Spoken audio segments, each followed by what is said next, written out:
propos. Donc nous allons commencer par l'intervention du rapporteur spécial de la Commission des finances pour les crédits relatifs à la préparation de l'avenir. François Cornu-Gentil, vous avez la parole. Merci, Monsieur le Président, Madame la Présidente, Messieurs les Présidents, Monsieur le Ministre, mes chers collègues. Je ne suis pas aussi enthousiaste que le Président Carrez sur la procédure de la Commission élargie, mais je vais tâcher de tenir dans les temps de 5 minutes qui m'est impartis. Voilà, je ne sais pas aussi si je vais respecter le rituel budgétaire où effectivement mon collègue Launay félicitera le ministre du bon budget du gouvernement. L'opposant que je suis émettra des réserves. Je voudrais prendre un petit peu de recul par rapport à cette rhétorique habituelle pour constater qu'en réalité, sur la longue durée, ce que chacun d'entre nous sait bien, la place de la défense dans le PIB, elle est grignotée de façon inexorable, quel que soit l'engagement, la bonne volonté, la sincérité des majorités et des ministres qui se succèdent aux uns et aux autres.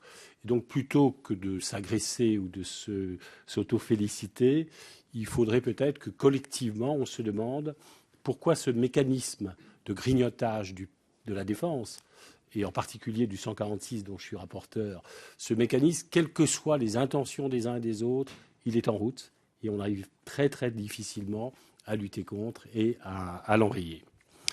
Alors je voudrais poser très très brièvement, vous allez voir que je vais respecter le temps de parole, Monsieur le Président, 2 questions sur le 146 et une question sur le 144. Sur le 146, je vous interrogerai sur la fin de gestion 2013 qui évidemment conditionne complètement le budget 2014 et l'entrée dans la loi de programmation militaire. Si on regarde les 2 années passées, c'est en crédit de paiement, chaque année, en 2011 et en 2012, 1 milliard qui manque sur le 146. Et donc, est-ce que, Monsieur le Ministre, on va être toujours dans cette situation ? Est-ce qu'elle va être identique ? Est-ce qu'elle va s'améliorer un peu ? Ou est-ce que les négociations qui sont en cours ne se passent pas très bien et qu'on risque de faire un peu plus lourd comme pour rogner sur le 146 plus d'1 milliard. Où est-ce qu'on en est dans cette négociation de fin d'année avec Bercy ? Le second point, j'indiquais la volonté des uns et des autres de, a priori, défendre le budget, de tenir la loi de programmation militaire.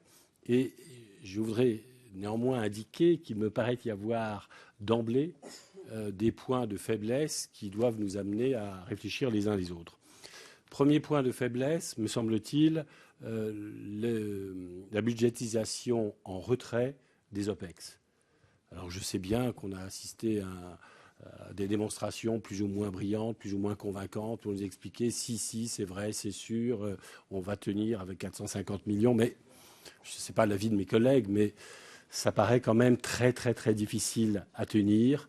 Et donc, les risques de discussion en fin d'année risquent d'être difficiles. Là, je trouve ça un petit peu dommage.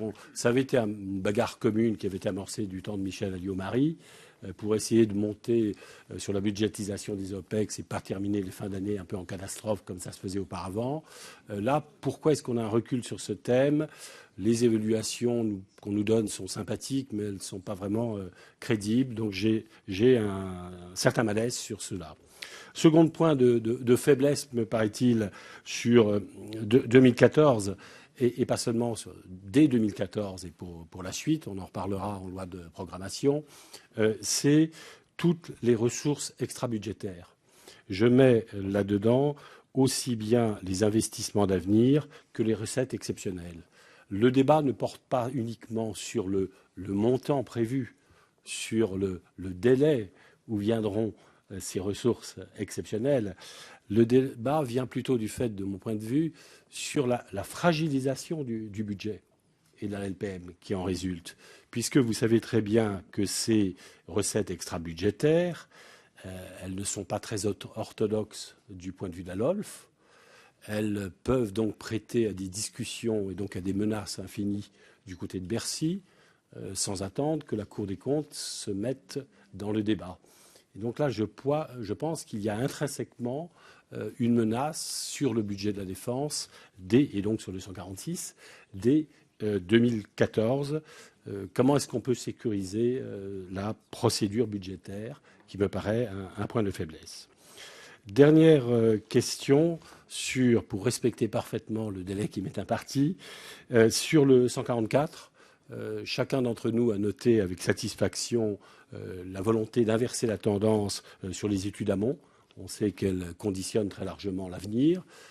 Est-ce qu'on ne pourrait pas, d'abord, qu'est-ce qui fait que ces crédits de paiement vont vraiment être sécurisés? Il ne s'agit pas simplement de la communication qui fait plaisir à tout le monde. Premier point. Et deuxième point, comment est-ce qu'on pourrait avoir plus de transparence, plus de possibilités, y compris pour le Parlement, d'avoir un véritable suivi et une évaluation de ces études amont. Ça reste quelque chose d'assez flou pour les parlementaires, alors qu'il y a un enjeu industriel, notamment, absolument décisif. Et enfin, pour suivre ces études amont, on sait bien que les enjeux d'industrie sont majeurs sur ces questions-là. Est-ce qu'il n'y a pas à articuler ces crédits avec une réflexion duale hors défense ?